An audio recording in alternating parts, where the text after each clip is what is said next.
বৰ্তমান লগত আছে আমাৰ সকলোৰে মৰমৰ গৰিমা বৌ। আচলতে আমি বজাৰ অলপ কৰি আছোঁ ঘৰ কিছুমান সাজিবলৈ। গৰিমা বৌই বিচাৰিছিল ব্যক্তিগতভাৱে যে কলাগুৰু আৰ্টিষ্ট ফাউণ্ডেশ্যনৰ ফালৰ পৰা কিছুমান ঘৰ যাতে তেখেতলোকে সাজি দিবলৈ পাৰে, যিসকলৰ ঘৰ এই বানপানীত একেবাৰে ধ্বংস হৈ গৈছে। সেইকাৰণে তেখেতলোকে আগবাঢ়ি আহি পেলাই 20খনকৈ ঘৰ স্পনচাৰ কৰিছে আমাক, যাতে আমি সেই ঘৰখিনি সাজিব পাৰোঁ। তাৰে কিছুমান বজাৰ বা সেই ঘৰখনৰ সামগ্ৰী আমি আচলতে একেলগতে বজাৰ কৰি আছিলোঁ।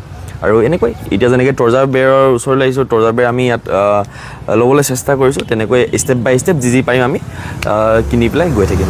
আমি এতিয়া যোৰহাটত আছোঁ। যোৰহাটত আছোঁ। আজি বজাৰখিনি আমি কৰি আছোঁ বৰ্তমান যোৰহাটত।